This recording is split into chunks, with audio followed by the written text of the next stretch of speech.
Muy buenos días a todos y muchísimas gracias por la oportunidad de intervenir en este importante evento, donde a mí me toca reflexionar sobre lo que he denominado la protección legal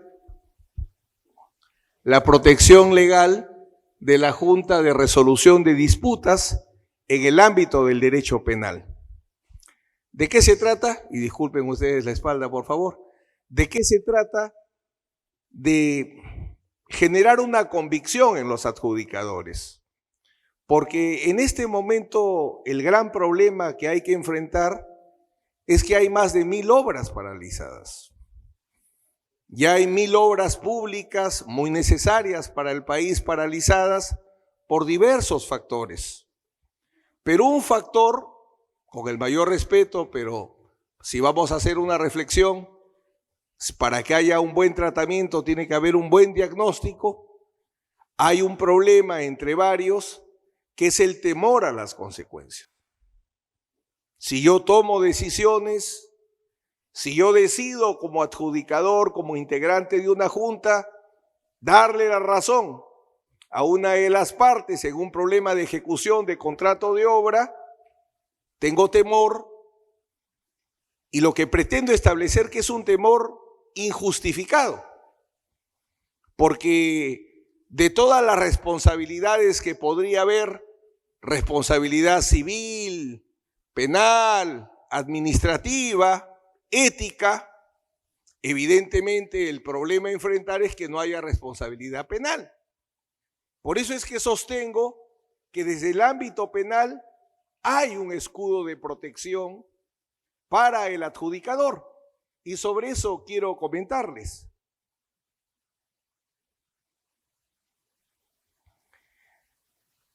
Permítanme, porque el derecho siempre es útil.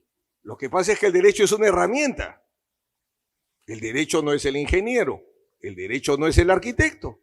El derecho es una herramienta. La cosa es que hay que saber usar la herramienta. La herramienta no nos soluciona el problema sola, y créanme que tampoco cree el problema solo. La máquina no crea el problema, sino quien la conduce. Entonces, permítanme un momento ir en la herramienta y marcar en este esquema qué tiene que darse para que una decisión de un adjudicador sea delito y por tanto se justifique el procesamiento penal.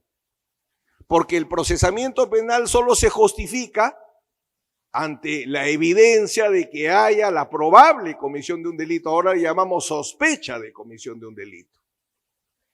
Pero para que exista un delito, no basta que alguien reclame, ni siquiera que haya un daño, ni siquiera que haya un daño. Los estudios técnicos no fueron correctos, los empezamos a ejecutar, el estudio de suelos fue malo, y nos encontramos con que la obra no se puede llevar adelante. Hay un daño.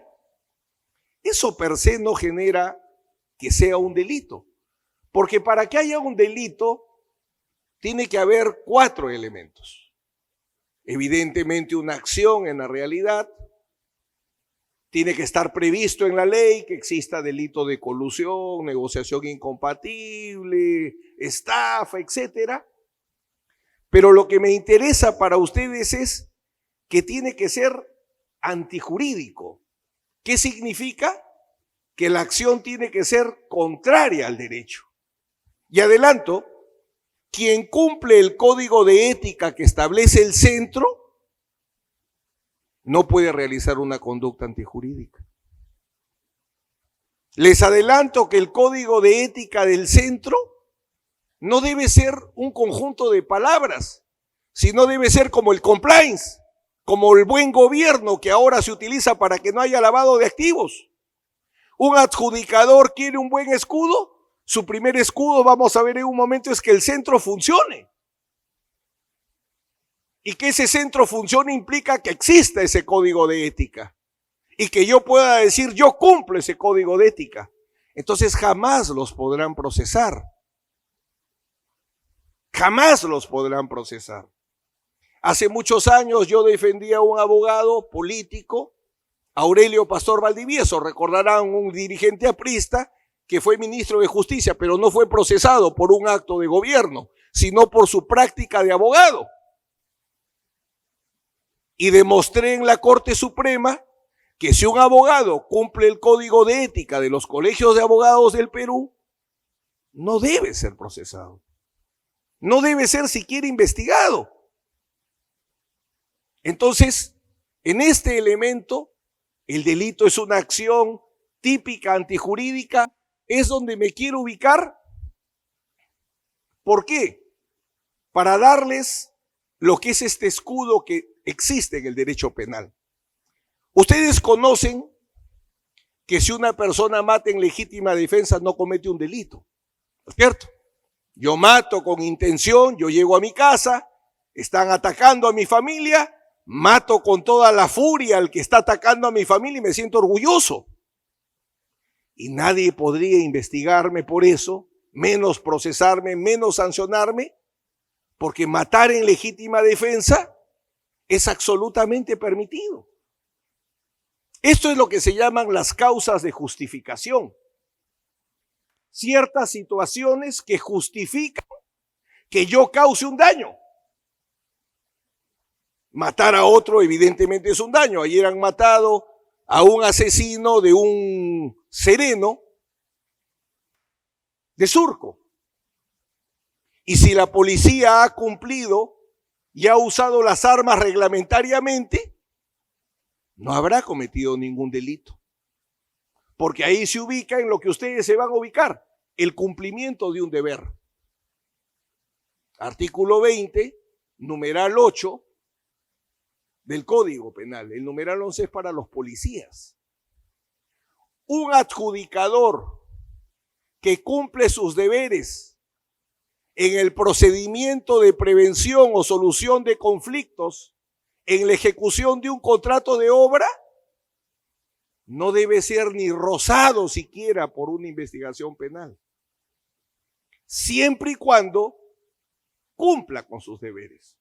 Ahí es donde vamos a ubicar el escudo. Se llama causa de justificación, cumplimiento de un deber, en este caso, de un deber de adjudicador, de un deber de integrante de la Junta. Uno como integrante de la Junta tiene deberes. Y esos deberes, en el caso que se cumplan, vuelvo a repetir, así haya un daño como consecuencia de la decisión, así haya un perjuicio para el Estado. Si es que el adjudicador cumplió con su deber, es igual que el que mata en legítima defensa. Yo maté, sí señor, y maté y volvería a matar 100,000 veces porque querían atacar a mi mamá. Bueno, soy un héroe. Quien actúa en legítima defensa es un héroe. Quien cumple su deber es un héroe. Como cuando quieren atacar al pobre periodista y dice, pero me insultas en la prensa. Sí, pero he ejercido regularmente la libertad de prensa. Y si yo ejerzo regularmente un derecho, así dañe tu honor. Si yo ejerzo regularmente un derecho, está justificado el daño. Esas son las causas de justificación, así se llaman. Causas de justificación. Se justifica dañar a terceros. Si no hay daño, pues no hay nada que justificar. Porque lo que pretendo es generarles convicción que en la actuación regular de un adjudicador no debe existir ningún tipo de responsabilidad, porque ojo, esta justificación no solo funciona para el ámbito del derecho penal. Si es justificado, ni responsabilidad civil, contractual, ni responsabilidad ética, porque he actuado cumpliendo mis deberes.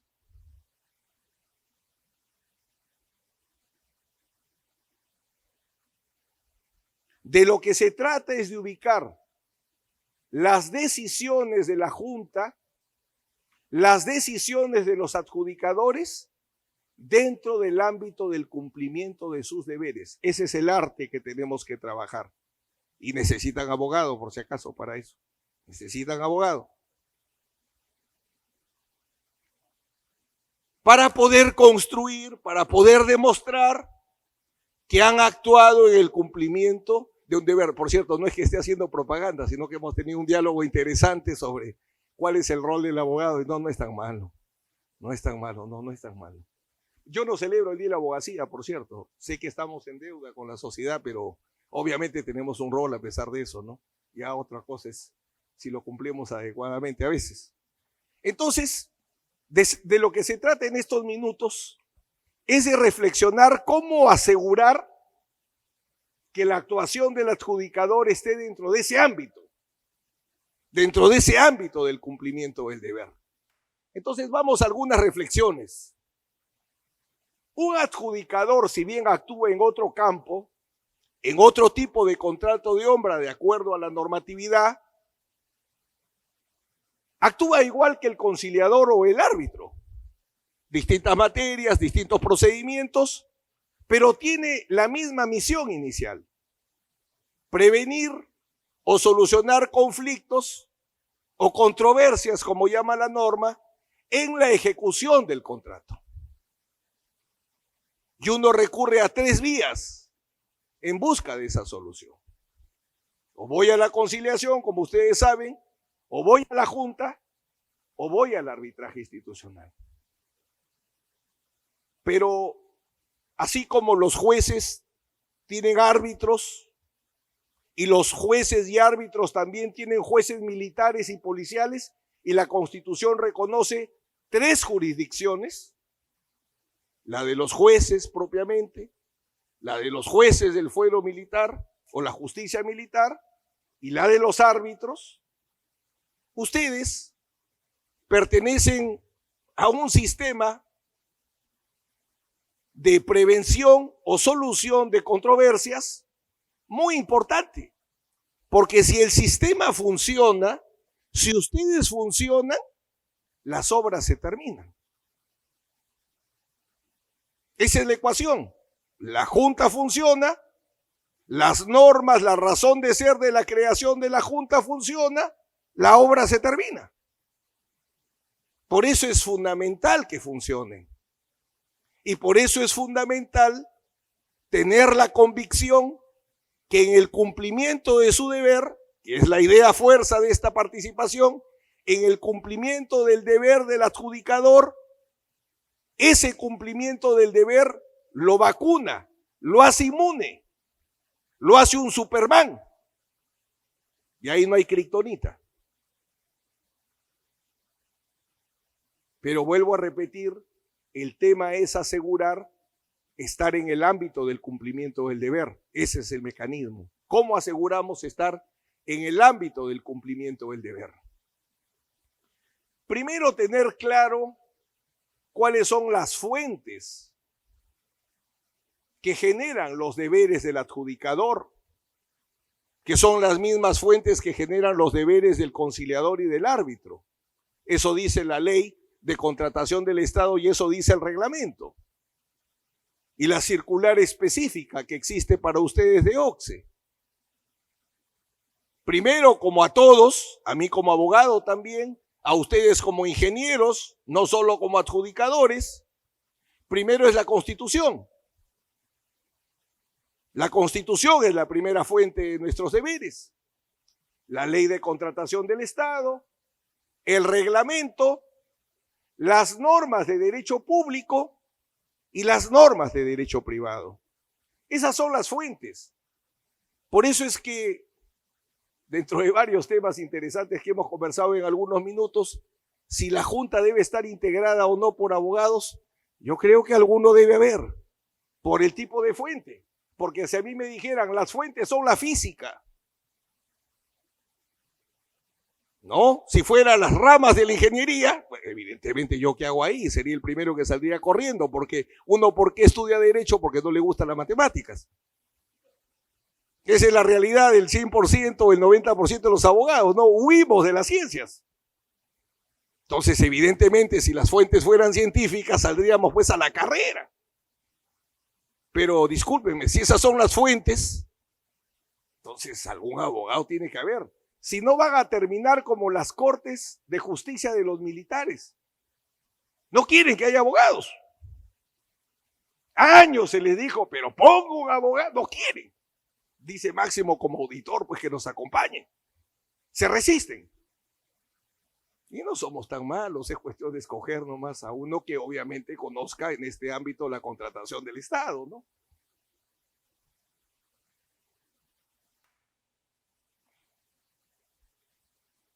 Porque primero las fuentes que ustedes tienen para establecer sus deberes, pero otro es las materias que ustedes tratan.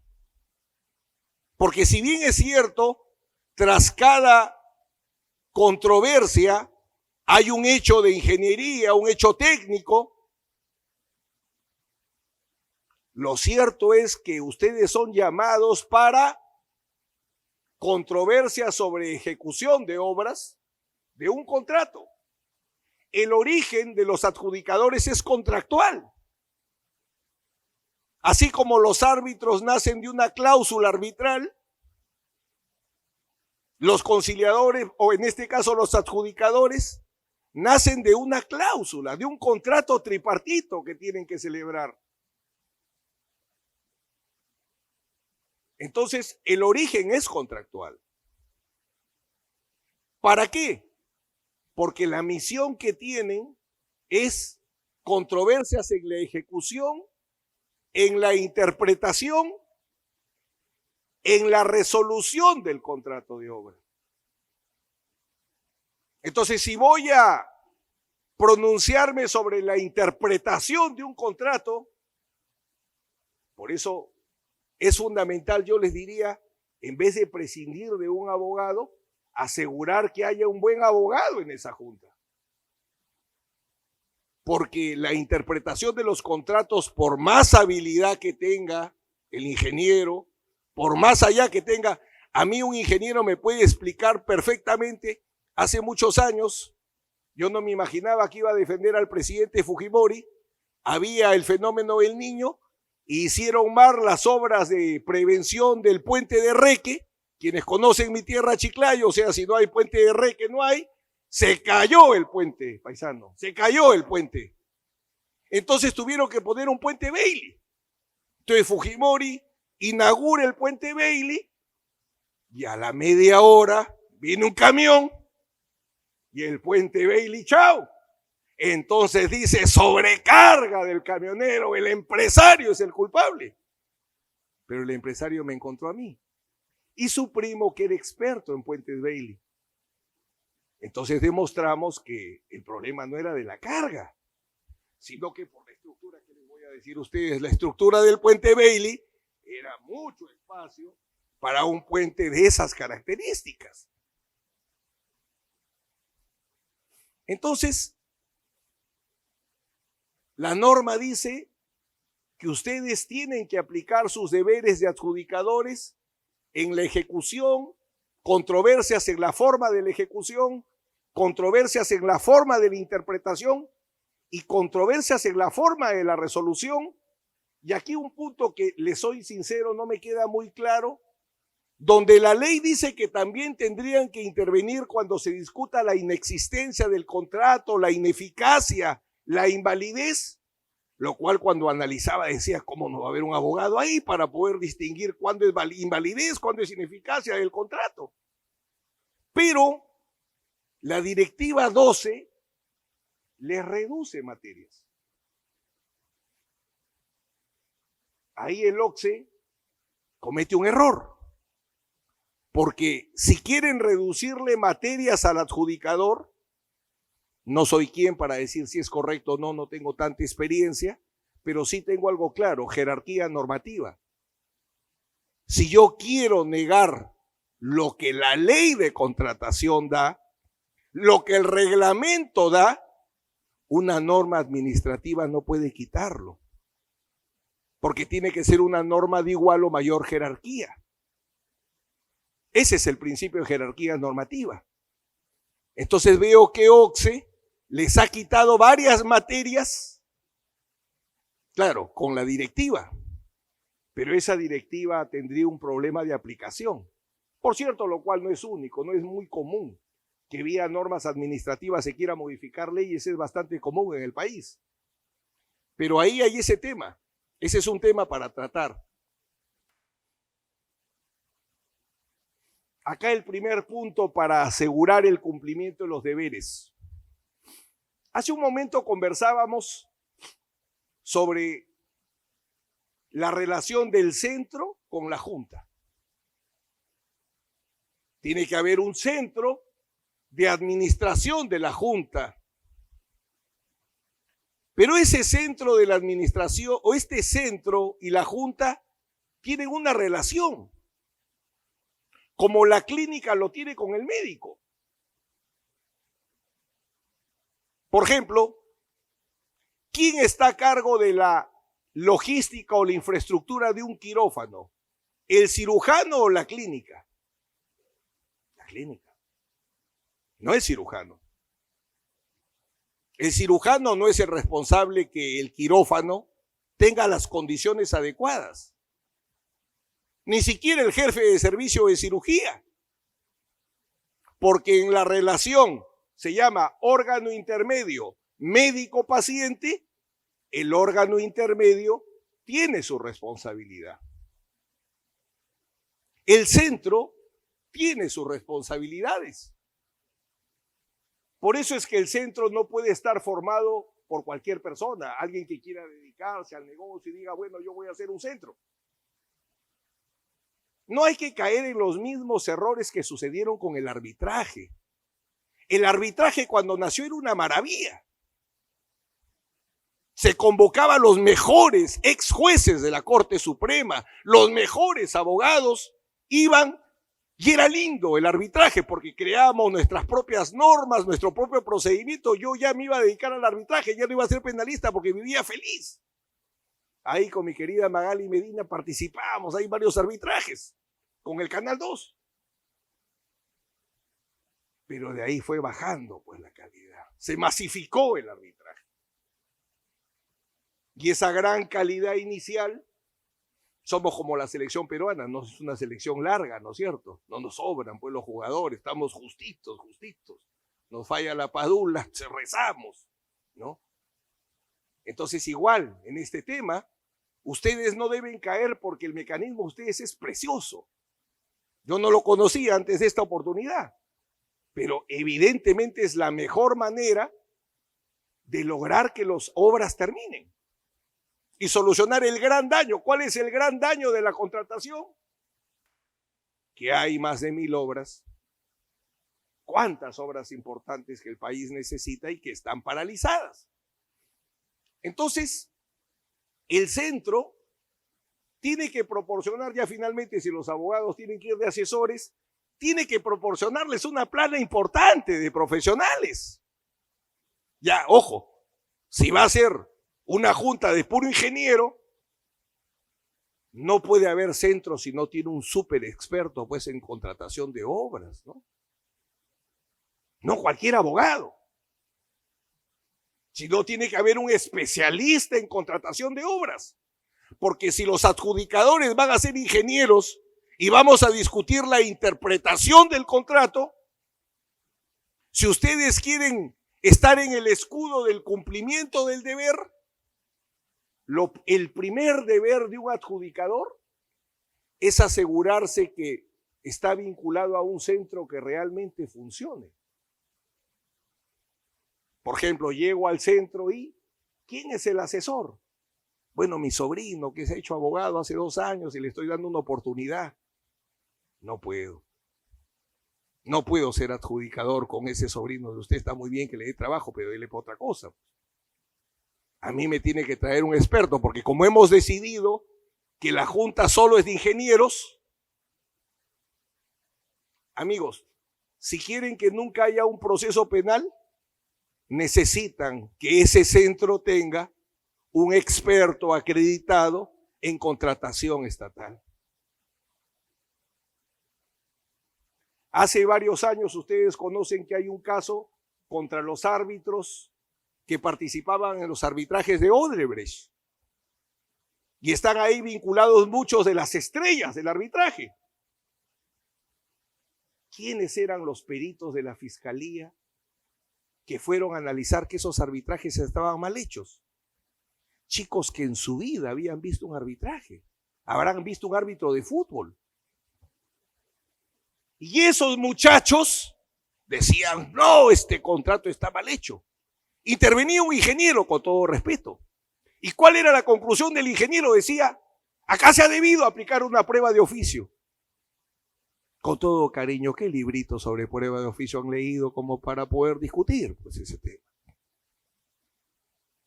De ahí pidieron perdón todos los que hicieron ese peritaje, pero terminaron presos los árbitros. Claro, de ahí los han dejado libres todos, pero ¿a cuántos les han malogrado la vida? ¿Cuántos de esos árbitros lograron rehacerse y continúan con el mismo impulso? No todos, no todos, pocos. Entonces, tenemos que hacer que el centro funcione. Y lo primero que tiene que garantizarnos el centro, porque eso dice la ley, no es una ocurrencia mía, no es un aporte que yo haga. La ley y el reglamento señalan que el centro tiene que proveerles de los profesionales necesarios.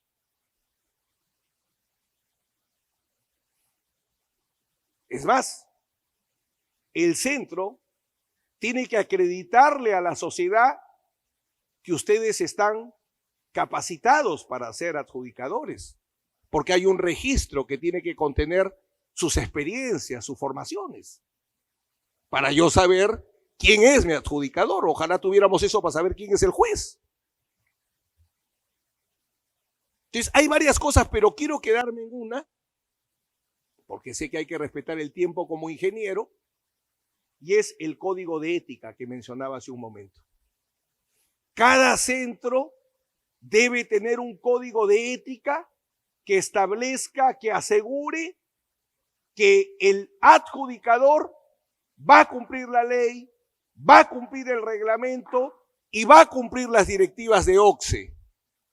Entonces es un conjunto de normas que me van a asegurar que ese adjudicador siempre va a estar bien protegido. Porque si el adjudicador cumple la ley de contratación del Estado, el adjudicador cumple con el reglamento y el adjudicador cumple con las reglas o las directivas de OCSE, ¿qué le puede pasar? Nada. La causa de justificación, cumplimiento de un deber. Pero si ese centro no tiene un código de ética, ojo que código de ética no es poner el título código de ética, ¿no? Por eso mírenlo como el compliance. Mírenlo como las prácticas de buen gobierno, que hoy ayudan muchísimo para vacunar a la empresa para que no la metan en lavado de activos. Oye, empresa, porque ahora se procesan las empresas. Voy a procesarte, empresa. No, mira, acá tengo mi complaints, tengo mis prácticas de buen gobierno. Y pueden exonerar de responsabilidad penal a la empresa. Así haya uno de sus miembros que haya cometido delitos, porque tienen sus prácticas de buena gobernanza. Igualito les recomiendo que asuman los códigos de ética de los centros. Hay que asegurarse que los códigos de centro sean reales. Y si acá hay organizadores de centro, les digo que si no tienen un código de ética, también van a terminar paganinis. Porque la clínica trae la anestesia, no el anestesista. Por eso es clínica. Por eso ofrece un servicio de emergencia. Hay una clínica a la cual quiero mucho, no voy a decir su nombre, tiene sus consultorios allá por la rotonda en Surco, y veo afuera que dice emergencia. Pero cuando entro dice, no, no podemos tomarte una ecografía. Le digo, consulta gratis, saquen emergencia.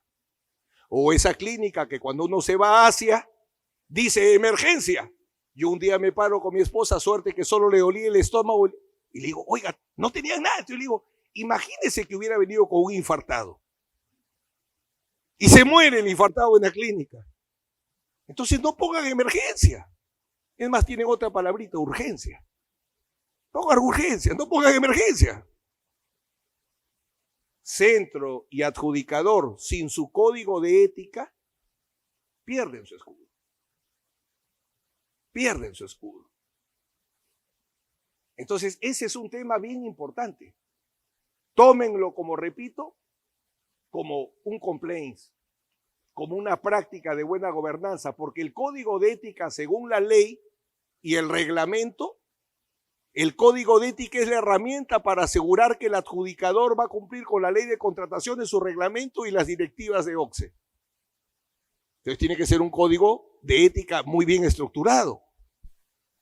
Muy bien estructurado.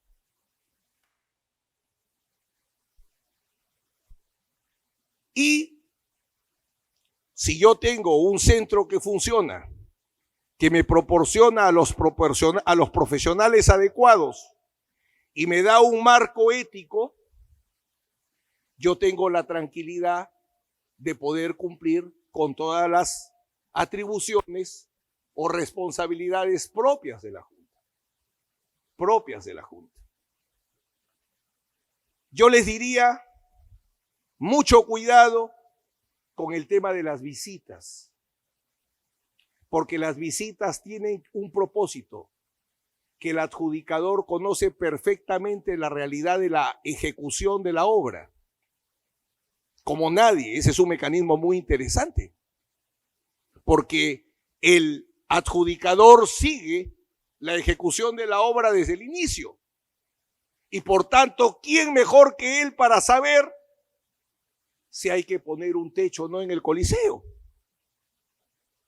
Le va a ser muy fácil. Ahí sí es ingeniero, por cierto. Ahí no tengo ninguna duda que es un ingeniero el que tiene que, un abogado que podría apreciar, pues, si el techo debe, de repente ni Vázquez juegue el abogado, ¿qué va a hablar del Coliseo? Ya se caen los casos de los colegios emblemáticos. Entonces, las visitas tienen por propósito demostrar y garantizar que ese adjudicador conoce a la perfección la realidad del tema que se le pone para que prevenga o solucione. Porque la decisión la van a dar. Por eso es que creo que ahí no hay mayor tema. Las visitas me parece el tema más interesante porque a veces no se realizan con la seriedad del caso, con la exigencia del caso. Las visitas los protegen. Si ustedes acreditan un seguimiento continuo de la ejecución de la obra, ¿quién va a poder discutir su decisión? ¿Quién podría discutirla? Si ustedes acreditan un dominio de lo que se ejecuta. Por eso es que dentro de los deberes yo veo ahí un tema de gran importancia. Y el otro deber que creo que deben poner mucho énfasis es en el deber de información sobre el desarrollo del contrato. Porque en ese informe sobre el desarrollo del contrato que tienen que hacer los adjudicadores, van marcando las pautas, van poniendo las alertas para que a nadie lo agarre desprevenido el porqué de una decisión que se toma o las consecuencias de no adoptar lo que se decide. Entonces, esa información debe ser oportuna, evidentemente debe ser cierta y debe ser completa. No cometan los errores de los médicos cuando dicen, fírmame el consentimiento informado, sin dar la información adecuada.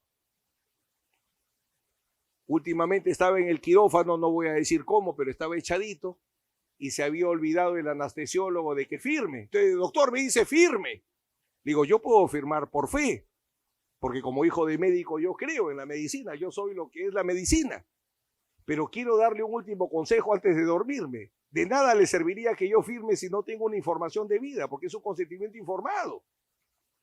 Yo debo haber entendido, no que usted me haga firmar. Entonces la información tampoco debe ser burocrática para cumplir. Dentro de los deberes creo que es donde yo daría dos recomendaciones, ¿no? Sobre el tema del procedimiento de la Junta de Resoluciones de Disputas, yo les diría, el procedimiento nunca va a ser el problema. Porque el procedimiento de la Junta, como el procedimiento de los arbitrajes, ustedes lo crean. Ustedes marcan las pautas, puede ser un procedimiento muy flexible. No es como ir pues a un juicio donde hay un código procesal penal donde no lo puede mover nadie. El problema no es el procedimiento. El problema es estar en condiciones de cumplirlo. Por ejemplo, de lo que se trata es finalmente de dar algunos consejos, para ir acabando unos consejos. Yo creo que el OCSE tiene que jugar un rol mucho mayor en la protección de ustedes. Por ejemplo, ¿no? Veníamos conversando hace un momento. ¿Por qué tiene que ser la Contraloría la que determine cuándo se justifica investigar a un adjudicador, a una junta, y no el OCSE, que es el órgano especializado en la contratación estatal? ¿Por qué? La Contraloría no se creó para analizar contratos. La Contraloría se creó para analizar el ejercicio de la función pública. Y de ese contrato tripartito, el único que es funcionario es la administración, el cliente. Ustedes no son funcionarios. Esa participación de la Contraloría no solo la veo discutible, porque repito, antes de crear Indecopi, yo podía hacer que cualquier otro órgano analice los derechos de un consumidor. Pero si creo Indecopi, ¿cuál es la institución pública especializada en la defensa del consumidor? Indecopi. ¿Quién es la única que podría decirme si hay deudas tributarias o no? La SUNAT. Ahí nosotros tenemos una discusión. ¿Quién determina la deuda tributaria? ¿Un contador o el tribunal fiscal? Un tribunal fiscal, no puede ser un perito contador. Porque la ley dice que las rentas existen cuando hay resolución de determinación de deuda tributaria y esa la da la administración tributaria. Entonces, el cumplimiento o el incumplimiento de la ejecución de un contrato, y si ustedes han resuelto adecuadamente una controversia de ejecución de un contrato de obra, debería ser establecido por OCSE, no por la Contraloría. Y es más, siendo este un tema de derecho penal económico en mi campo, en el derecho penal económico existe un principio que se llama principio de intervención previa de la administración pública. ¿Qué pasa? Como la economía peruana es una economía liberal, la Constitución del 93 en la parte económica consagra un modelo liberal, entonces hay un principio que dice de intervención previa en la administración. ¿Qué significa? El derecho penal no puede meterse cuando se le da la gana en la economía. Entonces, el derecho penal quiere meterse en propiedad industrial o en propiedad intelectual, que informe Indecopi. Solamente si un informe de Indecopi da luz verde, puede haber un caso de propiedad intelectual. Oiga, yo quiero como fiscal hacer un proceso por delito tributario. Que hable la SUNAT, que la SUNAT se pronuncie. Y eso está por ley. ¿Por qué no puede establecerse en la ley que el adjudicador solo podría ser investigado si OCSE determina? Porque OCSE es el que finalmente establece las normas específicas que regulan la actuación de la Junta. El OCSE no debe dejarse sustraer, porque creo que el OCSE, para concretar la idea, es el llamado a controlar los contratos, y para eso no hay que agregar ninguna norma, está su ley. El hecho de que la presidenta de la OCSE no se siente en el Consejo de Gobierno como si se sienta el Contralor Nexol Char, eso no significa que tenga más poder o no, o que tenga mayores atribuciones o no. Porque en el Perú, el órgano estatal, la institución pública especializada en contratos estatales, es el organismo supervisor de la contratación. Y eso no se lo puede discutir la Contraloría, principio de especialidad. Tú, contralor, ves el cumplimiento de los deberes de función de todo tipo. Y podrías tener una lid en este tema. En cambio, yo existo solo para la contratación. Por tanto, el OCSE debe ser, sino que no querrá ocupar ese puesto de la cancha, pero debe ocuparlo, es su deber. Lo que sí habría que agregar es que el fiscal, para poder investigar a un adjudicador, necesitaría el informe de la OCSE. Eso sí habría que agregarlo, eso se llama un requisito de procedibilidad y eso sí tiene que estar en la ley. Por ejemplo, yo estoy peleando mucho para que la policía, si yo quiero procesar a un policía, la policía a través de su inspectoría tendría que haber determinado que no se ha usado reglamentariamente el arma. Recién ahí deberían procesar penalmente a un policía. Igual acá. ¿Quién analiza si yo cumplí con mi código de ética? Informe el centro. El centro eleve ese informe a OCSE y OCSE determina. Este mecanismo de prevención y control o solución de controversias, ¿funcionó o no funcionó? OCSE es la instancia, no la Contraloría. Sin duda alguna no es la Contraloría.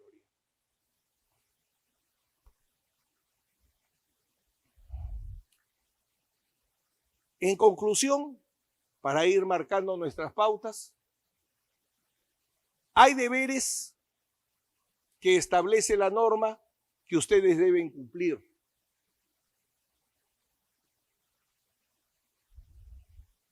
Y la gran mayoría de esos deberes, principio de probidad, ¿qué significa principio de probidad? Ser honesto. ¿Y qué cosa? ¿Quién es una persona honesta?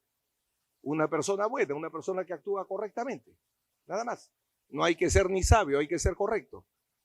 Ese es el principio de probidad. Principio de buena fe procesal. Uno presume que las partes, que los hechos que se le trae, que las pruebas que se le trae, que la información que se le da es correcta. El fair play. Ese es el principio de buena fe procesal. Entonces el adjudicador actúa de buena fe y presume que quienes intervienen en el procedimiento donde la Junta va a resolver, actúan con esa misma buena fe. Los lineamientos éticos de las directivas de OCSE, por eso es que OCSE no se puede sustraer. OCSE regula el centro. OCSE da normas para que los adjudicadores sigan, cumplan. OCSE también da pautas éticas, entonces ¿cómo OCSE no va a señalar cuándo se le puede investigar o no a un adjudicador? Es absurdo. Es absurdo. De ahí, ustedes lo único que tienen que hacer es actuar con independencia e imparcialidad. ¿Qué cosa es independencia? Y ese es, por ejemplo, por cierto, es la cojera de los jueces. El principal problema de la justicia no es la corrupción, porque no todos son corruptos ni en todos los casos hay para corromper. El principal problema de la justicia es que el juez no es independiente. ¿Qué significa independencia? Y la jalo para ustedes. Que estén protegidos de presiones externas o internas. ¿Quiere seguir trabajando con nosotros? Eso es afectar la independencia. Sería conveniente acá favorecer. Eso es afectar la independencia. La independencia es sin presiones. Y ese sí es un deber que hay que proteger. Si hay presión hay que denunciar. Porque sí tienen un deber de independencia. Su otro deber es de imparcialidad, sin prejuicios. Solo lo que les diga la ingeniería y les aconseja un buen abogado, si es que lo tienen solo como asesor, ¿no? Se gobiernan por la ingeniería. Más esa parte jurídica que hay que cubrir. Y si va a ser un asesor, lo que les dije hace un momento, un asesor calificado, no cualquier asesor. Insisto, no basta la opinión de un abogado que tenga la profesión de abogado. Ni siquiera los estudios en materia de contratación estatal dependiendo de la complejidad del tema. Porque si el tema es altamente complejo, ustedes no se van donde cualquier cirujano. Buscan al cirujano de acuerdo a la complejidad de la enfermedad. Igual es el asesor. Si es que es asesor. Depende de la complejidad. Y algo que es propio de todos aquellos que solucionen, que intervengan en mecanismos de solución, la debida comunicación de los conflictos de interés o temas de temor de parcialidad. Eso también es muy interesante. Por ejemplo, los jueces no tienen ese mecanismo obligatorio, que sí hay en los arbitrajes y veo que ha saltado a la Junta. Uno en el inicio tiene que decir, yo soy esto. Este soy yo. Para que no haya ningún problema mañana. Entonces ahí, mucha sinceridad en la información. Mientras más informen, mejor. Pequen por exceso, no por omisión. Y van a poder estar cubiertos. Bien, entonces concluyo como inicié. El derecho penal sí les ofrece un escudo para que no tengan ningún problema de ningún tipo de contingencia penal, y es el cumplimiento de los deberes de función, en este caso de los deberes del rol de el adjudicador. Ese rol implica, primero, una buena relación con el centro, haciendo que el centro proporcione asesor adecuado y el código de ética correspondiente. Luego, en la labor, los deberes de función o los deberes de rol que ustedes perfectamente conocen, y como sugerencia quizás a proponer al final de esta asamblea, de este congreso, comprometer más al OCSE. El OCSE es el primer protector, o debería serlo por lo menos. Muchísimas gracias.